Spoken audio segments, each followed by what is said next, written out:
orang yang sudah berkah dan bermanfaat ilmunya. Kelihatan ya hasil belajarnya kemana-mana, yaitu mereka akan semakin tawadu. Mereka akan semakin tawadu, semakin rendah hati, ya, mudah menerima kebenaran dari siapapun mereka dengar, asalkan memang itu benar dari Allah dan Rasulnya. Semakin tawadu mereka, nggak sombong. Itu hasil dari ilmu. Subhanallah.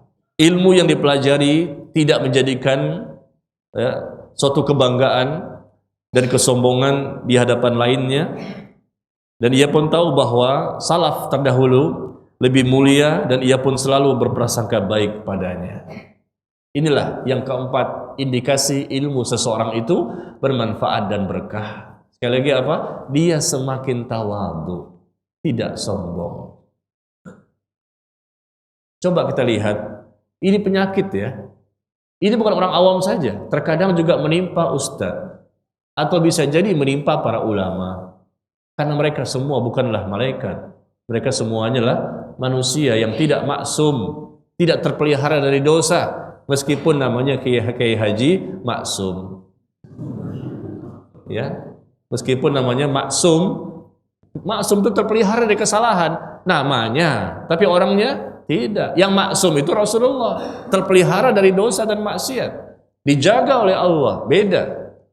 Nah di sini kita lihat ilmu itu melahirkan ketawaduan, dan Allah menyukai orang-orang yang rendah, merendahkan hatinya, tidak sombong di hadapan Allah dan tidak sombong di hadapan sesama makhluk. Kalau ada di antara kita ternyata ilmu tersebut dijadikan bahan untuk menyombongkan diri, ilmunya ya, atau amalnya, setelah ilmu itu diamalkan, lalu amal ini pun dijadikan bahan untuk menyombongkan diri, maka maaf, berarti ilmu kita belum berkah. Hasil kita belajar selama sekian lama belum menunjukkan hasil yang diinginkan oleh Allah dan tidak bermanfaat, berarti ilmu itu untuk akhirat. Kesombongan demi kesombongan. Panitia kajian bisa juga kena tuh, mohon maaf nih. Panitia kajian bisa juga. Wah, yang kalau ustadz ini hadirnya banyak, ustadz ini sedikit. Kemudian dia menyombongkan diri dengan acara yang telah berhasil mereka adakan. Maaf, ini terjadi di tempat yang lain. Kalau di sini sih nggak ada lah. Ya, kelihatannya ibu-ibu solehah semua ya. Kelihatannya, ya ternyata benar. Alhamdulillah. Ya. Kalau ikhwan juga nggak ada yang solehah di sini. Yang solehah cuma ibu-ibu doang, betul kan? Nggak ada yang solehah ikhwan, masya Allah. Tapi soleh. Jadi ada kebanggaan, membanggakan jumlah yang banyak, membanggakan ustadznya, membanggakan jamaahnya, membanggakan masjidnya. Jadi mengadakan majelis taklim pun nggak ikhlas. Maaf, ini bisa kena kemana-mana. Jamaahnya datang berbangga diri, nggak ada ketawaduan. Panitianya berbangga diri, masjidnya sih enggak, tapi pengurusnya. Karena masjid nggak bisa berbangga-bangga, benda mati. Tapi pengurusnya berbangga-bangga, bisa kena kemana-mana. Kadang-kadang yang hadir berapa orang sih? Oh sedikit yang hadir ketika majelis taklim, nggak masalah. Yang penting dia ikhlas, dia bisa menyampaikan ilmu. Mau sedikit mau banyak nggak masalah. Antum melihat Atha bin Abi Rabah. Siapa itu? Ulama besar di zaman tabi'in. Atha bin Abi Rabah rahimahullah, ulama besar, mufti Masjidil Haram. Ternyata yang belajar dengan beliau disebutkan oleh Al-Imam Az-Zahabi dalam kitabnya Siyar A'lamin Nubala, yang belajar kepada beliau, ini ulama besar di zaman itu, tempat rujukan orang bertanya minta fatwa. Yang belajar sama beliau berapa orang? 8 orang. Tapi semuanya 8 orang itu jadi ulama. Nah, hari ini yang hadir di depan saya berapa orang? Berapa orang nih yang hadir pada hari ini? Hah? Lebih dari 8? Lebih dari 8. Berarti jadi apa nih?